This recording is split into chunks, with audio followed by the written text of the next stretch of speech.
Começa agora, direto da redação. Prestação de serviço para a comunidade.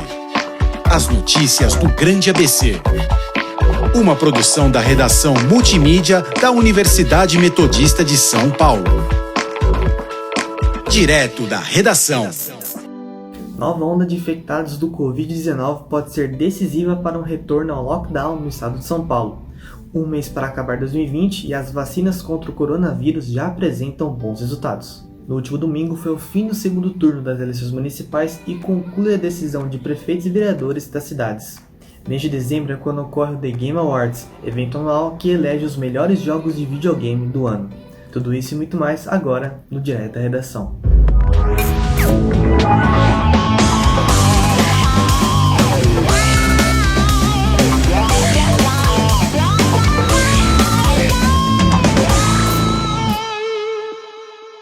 Cidades do Grande ABC passam a tomar medidas mais restritivas na tentativa de conter o avanço do novo coronavírus.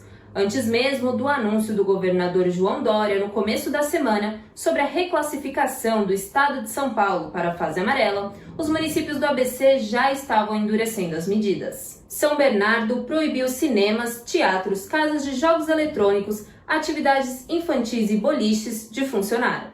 Além disso, bares, restaurantes, shoppings e o comércio em geral devem reduzir a capacidade de 50% para 60% e fechar antes das 22 horas. Estabelecimentos de estética e salões de beleza devem seguir as mesmas regras. Academias poderão receber 40% do público em apenas 6 horas de funcionamento. Práticas esportivas de contato e aulas de danças em pares estão proibidas. Além disso, também não é permitido o uso de vestiários e chuveiros.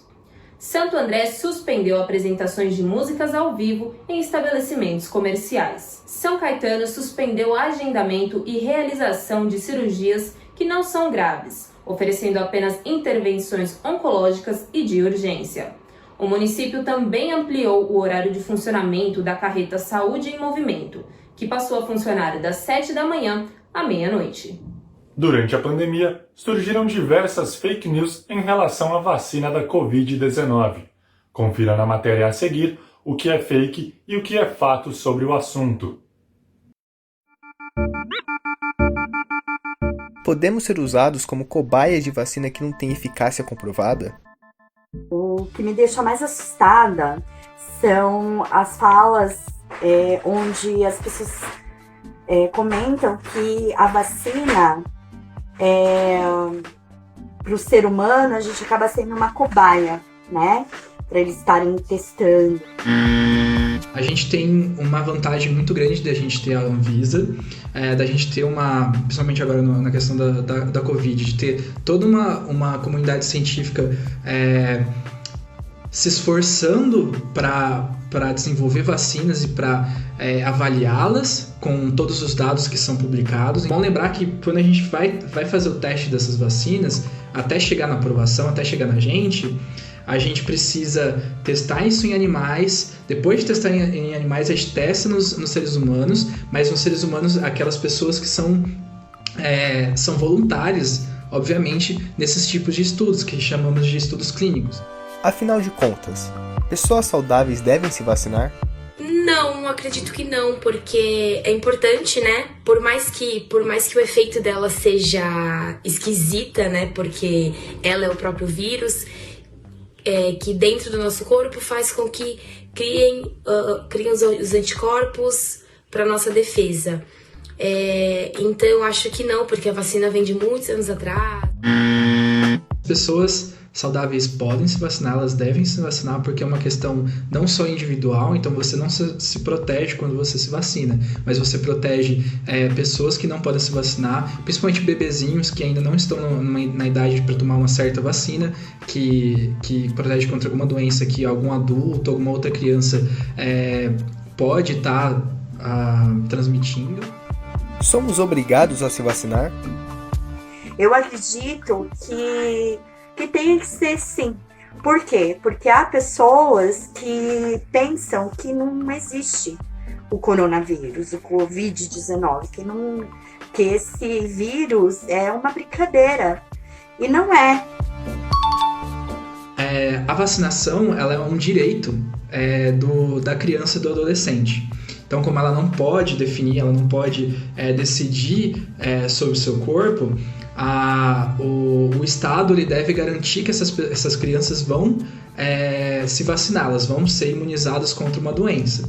A questão da obrigatoriedade para adultos acontece de formas em que você vai restringindo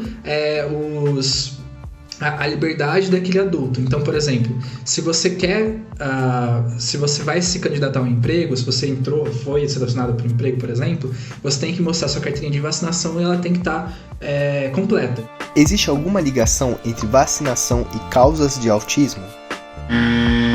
Esse mito ele vem desde 1998, de uma pesquisa científica feita pelo ex-médico britânico Andrew Wakefield, que ele tentou associar o autismo em crianças com a vacinação pela tríplice viral, que é uma vacina que protege contra sarampo, rubéola e cachumba.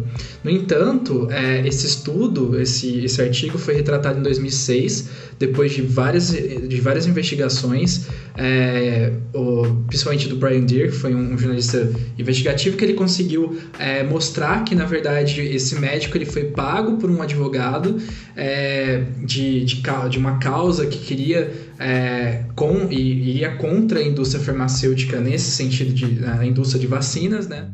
Existem componentes nas vacinas que podem ser prejudiciais para a saúde? A gente tem que lembrar que, assim como medicamentos, as vacinas podem ter efeitos adversos, efeitos colaterais. Mas esses efeitos colaterais, esses efeitos adversos, eles são causados, assim como os medicamentos, como reações alérgicas a algum componente dele. Então, por exemplo, tem pessoas que são alérgicas à proteína do leite, à proteína do ovo, e elas não podem tomar elas podem tomar a vacina, mas elas podem ter uma reação alérgica. No entanto, hoje a gente tem centros de referência imunobiológicos especiais que oferecem vacinas para essas populações, para esses grupos que são alérgicos. A vacinação contra a Covid-19 é provavelmente um dos eventos mais aguardados pelos brasileiros, e talvez o estado de São Paulo esteja próximo de realizar esse feito. Desde que o governo estadual entrou em contato com a empresa chinesa Sinovac, juntamente com o Instituto Butantan, o desenvolvimento de uma vacina começou a ser feito. O estado de São Paulo já está fazendo testes em pacientes sob a supervisão da Anvisa. Segundo Dimas Covas, diretor do Instituto Butantan, a vacina se provou segura, porém é necessário esperar os testes de eficácia. Com os testes de eficácia dando resultados positivos, mais a aprovação da Anvisa, o Estado de São Paulo pretende começar a vacinação por profissionais de saúde até o dia 15 de dezembro desse ano. A falta de condições das calçadas tem sido uma das maiores dificuldades para os pedestres e cadeirantes de São Paulo. Você sabia que quase metade das calçadas da cidade não cumprem o padrão mínimo de largura, o que é essencial para este momento de pandemia? Tudo isso e muito mais você confere agora na reportagem de Guilherme Caetano.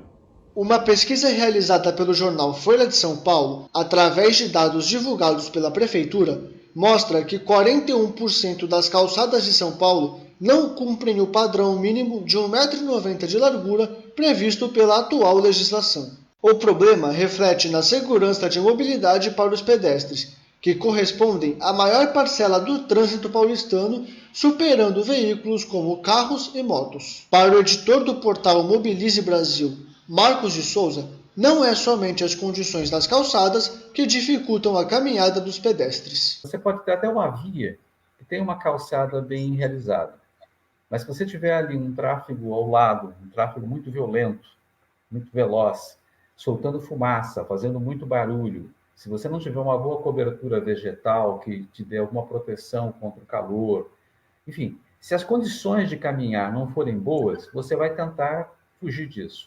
E se você tiver que sair da sua casa para ir até um shopping, até uma academia, até a escola do filho, enfim, até um médico, você vai pensar 2 vezes o caminho que você vai fazer, se você vai a pé ou vai de carro ou vai de transporte público, justamente por conta das condições de caminhar, de caminhabilidade. No cenário de pandemia, um levantamento feito por Conrado Toscano, estudante de arquitetura, cerca de 40% das calçadas de São Paulo não cumprem o padrão de distanciamento social recomendado pela OMS. E de acordo com Marcos de Souza, esse problema se encontra principalmente nas periferias da cidade. Da mesma maneira, você não precisa ter uma calçada que seja uma super larga ou super espelhada, como é a da Paulista, em todos os lugares. Mas, assim, você tem que ter uma calçada que tenha uma largura mínima que permita que você passe e que tenha uma regularidade. Então, é possível ter padrões, sim, é possível ter diferentes padrões, até para lugares diferentes, mas eu acho que, por uma questão de custo, inclusive, porque uma calçada como a da Paulista tem um custo muito mais elevado, né? Mas eu acho que isso é possível de ter, isso já existe, inclusive. Se você olhar, existe um manual da prefeitura que estabelece como devem ser feitas as calçadas e quais são os padrões possíveis, estabelecendo lá o tipo de concreto, a qualidade desse concreto e tal. Então, é basicamente fazer. Marcos também fala sobre a possibilidade de criação de trilhas urbanas. Seria o sonho de você criar um mapa de rotas de caminhabilidade na cidade, de maneira que, se eu saio daqui, eu preciso ir até o centro da cidade de São Paulo, eu estou em Santana, eu vou saber que eu vou ter um trecho, uma avenida, onde naquela avenida a sinalização vai ser favorável para mim, quer dizer, eu vou ter toda a segurança para a travessia, os semáforos vão ser bacanas, vão ser assim generosos para a minha travessia, a gente vai ter um certo ajardinamento para permitir que eu me proteja do sol. São locais que vão ter talvez alguns pontos para tomar água, ou para mim, ou para o meu cachorrinho, se eu estou passeando. Enfim, é possível criar isso. Isso já existe, inclusive, em outros lugares do mundo. E dá para criar uma rede, mapear essa rede e trabalhar essa rede como se ela fosse uma rede de metrô mesmo. Você tendo um mapa dessas trilhas, dessas rotas urbanas, um mapa que pode dizer, inclusive, que em tal local tem um problema e que, nesse momento, tem uma obra ali que vai te impedir passar. Quer dizer, que haja uma gestão pública de um sistema de mobilidade a pé. Se você quiser saber mais sobre o assunto, acesse o portal Mobilize Brasil e o Facebook e o YouTube da Agência de Jornalismo Envolverde. Toda quinta-feira, às 11 horas da manhã, a agência promove o Diálogos Envolverde, sempre trazendo especialistas para debater sobre sustentabilidade e sociedade.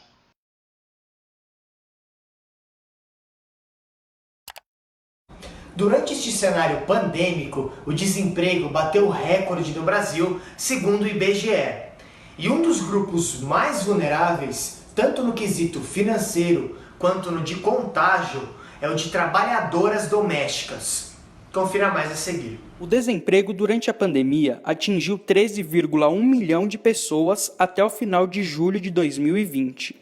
O dado do IBGE mostra que esse número foi o pior desde 2012.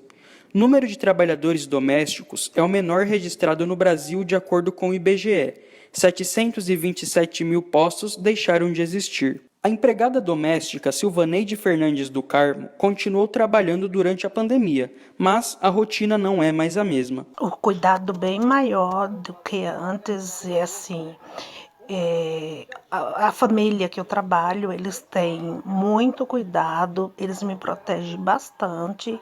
Sim, eles vêm me buscar, não quer que eu pegue ônibus, vêm me trazer, mudou o horário e lá todo mundo de máscara. Durante o isolamento social, Silvaneide conta que sente falta da vida de antes da pandemia. Agora, há uma nova forma de se viver. Eu sinto falta dos amigos da escola, né, porque... eu saía do trabalho, eu ia estudar, então lá você tinha os seus amigos, você conversava, você saía, e agora não, é de casa para casa. Para a socióloga Claudete Pagotto, além da pandemia, as empregadas domésticas têm que lidar com outros problemas para trabalhar. Se esse espaço, esse home office, exige ali uma adequação em decorrência desse contexto, então essa é a grande dificuldade, porque as casas... os espaços de moradia na periferia de São Paulo, né, são espaços em que onde se aglomera as pessoas, as casas são muito restritas, pequenas, né? Os cômodos, né? Então isso dificulta, né? Estou colocando aqui de uma maneira geral.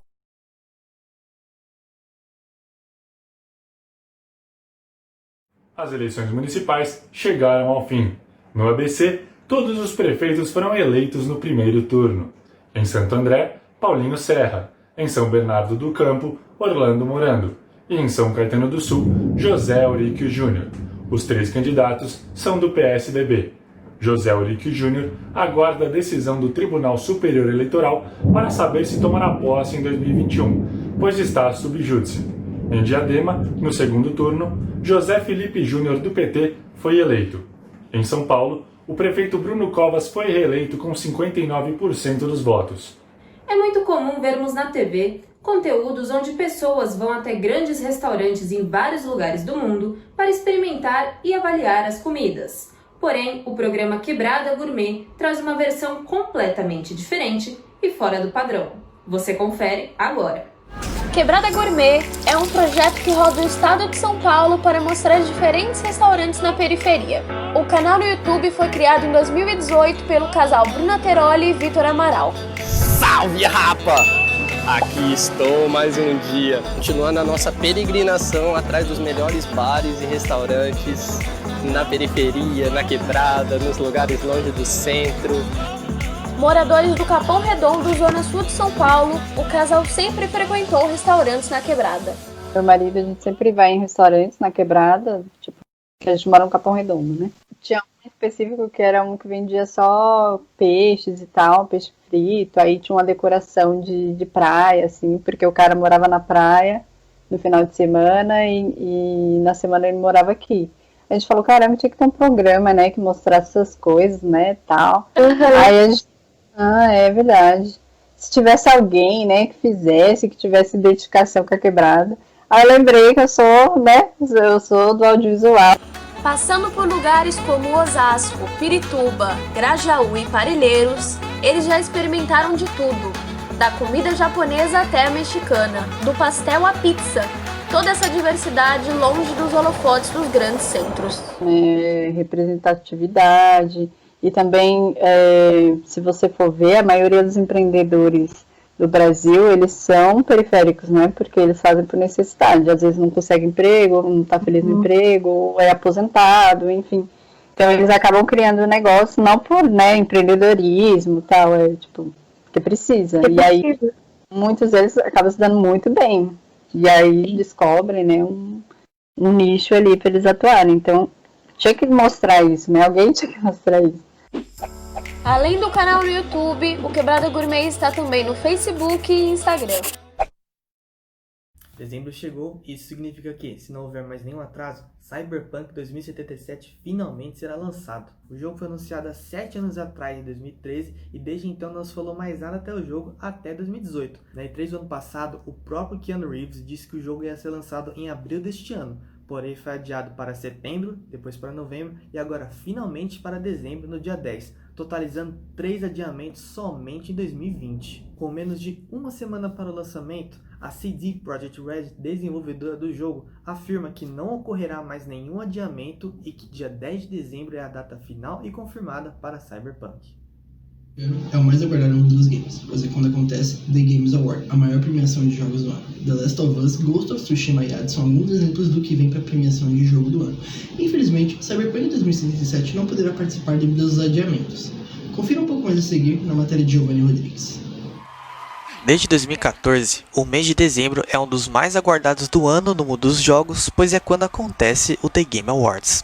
Considerado o Oscar dos games, o evento premia jogos, desenvolvedoras e dubladores em diversas categorias. Mesmo com a pandemia, o ano de 2020 teve muitos lançamentos importantes, começando por The Last of Us Parte 2. É o jogo com mais indicações no evento, concorrendo em 9 categorias, incluindo a mais cogitada de jogo do ano. The Last of Us Parte 2 foi inovador em vários aspectos e cumpriu com todas as expectativas. Com o atraso de Cyberpunk 2077, o jogo da Naughty Dog é o favorito do evento.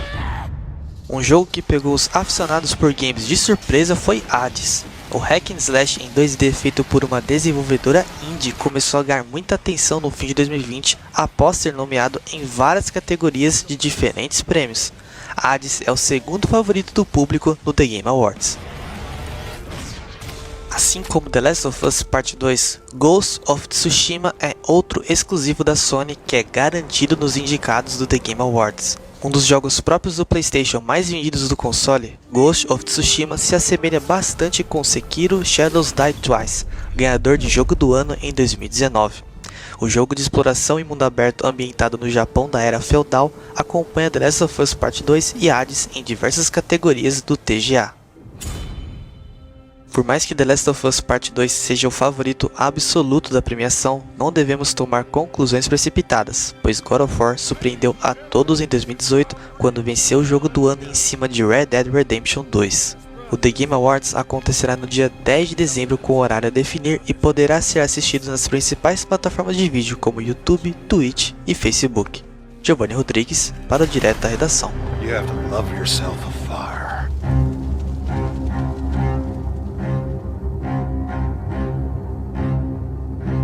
Not yet rated.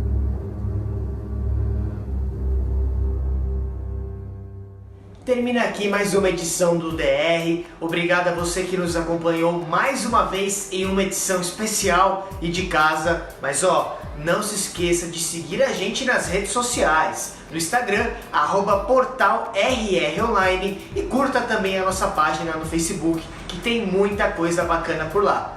Valeu pela audiência e até a próxima.